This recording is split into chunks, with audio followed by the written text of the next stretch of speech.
Bonjour et bienvenue dans le Buzz Télé Orange TV Magazine. Alors, notre invitée des jours est passée par la presse écrite mais également par la radio. Elle a pratiqué déjà différents genres télévisuels, de l'information avec le 12h45, le 12h45 sur M6. Toujours sur M6 du magazine, cette fois c'était le 66 minutes, chaîne qu'elle a quitté M6, c'était en 2012. Depuis cette date, place à la culture. La journaliste est aux commandes du magazine Grand Public, c'est sur France 2, c'est tous les samedis, c'est à près de 17h. Aïda Touiri, bonjour. Bonjour. Bienvenue dans le Buzz Télé. Grand Public est reparti pour une troisième saison. C'est ça. Il a d'abord été diffusé, la première saison, c'était le jeudi soir, assez tardivement, le samedi en début d'après-midi, et enfin cette année, le voici désormais à 16h55. Est-ce que pour vos fidèles, c'est pas difficile de s'y retrouver un peu quand même ?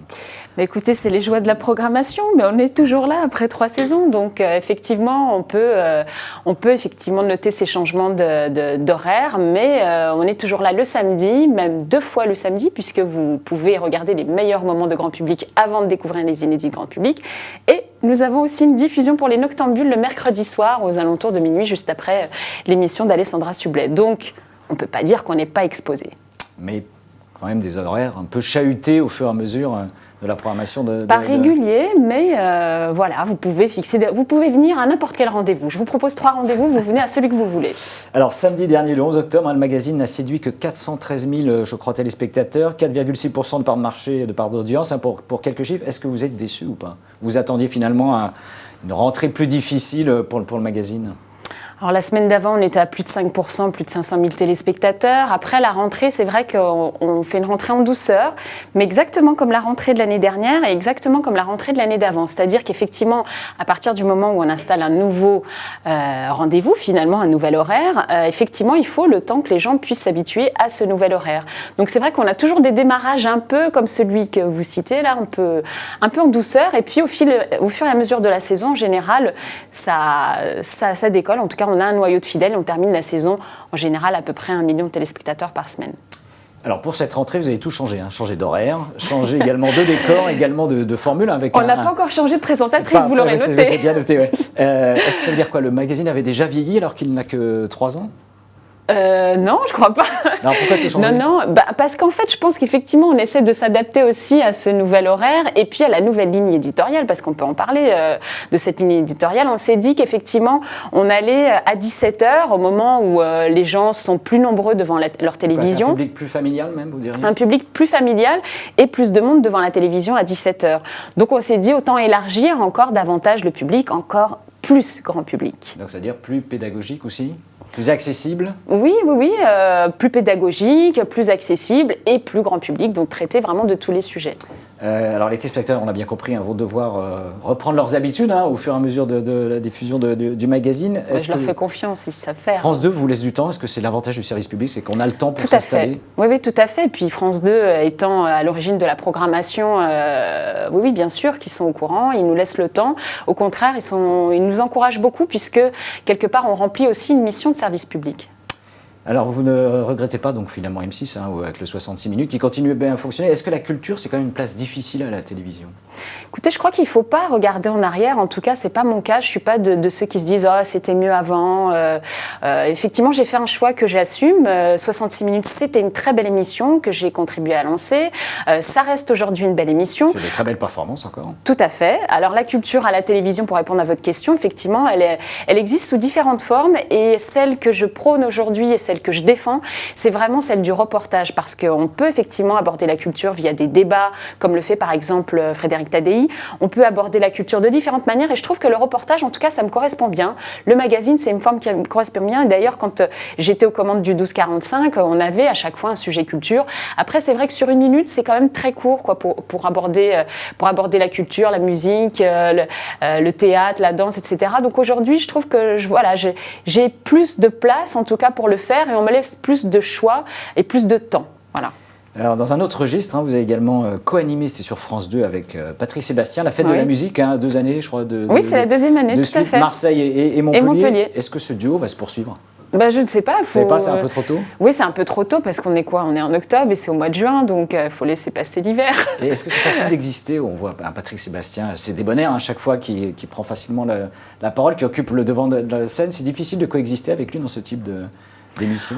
Écoutez, c'est Patrick, c'est une personnalité, quoi. Donc, c'est quelqu'un qui occupe l'espace télévisuel depuis pas mal d'années, quelqu'un même qui fait de très belles émissions, qui cartonnent. Après, à côté de ça, moi, je le savais d'avance. Donc, je lui ai dit, écoute, Patrick, moi, je suis là pour t'accompagner. Donc, voilà, on essaie d'être ensemble sur cette émission. Et je crois que ça a plutôt bien fonctionné parce qu'on a des retours de téléspectateurs qui sont assez bons. Après, effectivement, on a aussi de téléspectateurs qui sont un peu moins dithyrambiques. Mais voilà, pour ma part, c'est pas une mésaventure, c'est quelque chose qui me plaît bien et que je poursuivrai bien. La musique en général, vous avez eu le lancement donc, sur M6 du télécrochet Rising Star. C'est un type d'émission que vous auriez aimé présenter, Rising Star?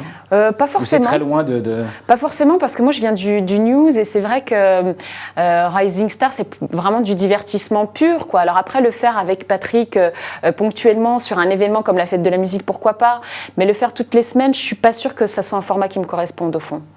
Alors, outre France 2, cette saison, vous êtes également dans la grille des programmes de la chaîne LCP. Le magazine s'appelle Cité Gagnant. C'est le premier samedi du mois à 18h30. Oui. Autre chaîne, donc un registre totalement différent. Ah oui, complètement. En fait, j'ai la chance, donc cette année, de pouvoir conjuguer à la fois mon amour du magazine et de la culture et une partie plus reporter de terrain, parce que c'est vraiment ça qu'on fait dans Cité Gagnant. On est sur le terrain, en immersion, une fois par mois, dans une ville donnée. Et l'idée, c'est vraiment de donner une autre vision d'une ville, une autre vision de la politique de la ville, par exemple. Plutôt que de s'intéresser à ce qui ne va pas, par exemple, là, on va aller ce week-end à Marseille, plutôt que de s'intéresser effectivement à Marseille, capitale de la délinquance, on va s'intéresser aux choses qui marchent à Marseille. Et il y en a beaucoup, parce que finalement, on se rend compte que c'est dans la difficulté, dans l'adversité aussi parfois, que se créent les plus belles choses, qu'il y a une espèce de créativité absolument incroyable. C'est une émission foncièrement positive ? C'est vrai que positive, c'est pas un mot qui est tellement dans le vocabulaire journalistique, mais en tout cas, c'est une émission, oui, qui donne de l'espoir, et ça, je le revendique, oui. L'exercice entre grand public et Cité Gagnant, ça peut se nourrir l'un et l'autre, finalement, ou pas ?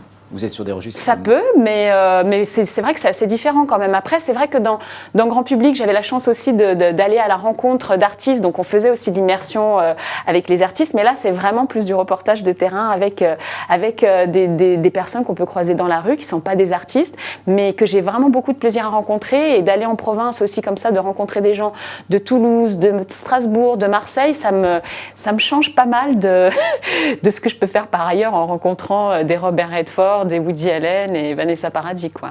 L'année dernière, vous aviez également renoué avec la radio, qui est un des médias sur lequel vous avez construit une partie de votre carrière. C'était France Bleu. La radio, vous n'avez plus le temps aujourd'hui d'y être présente?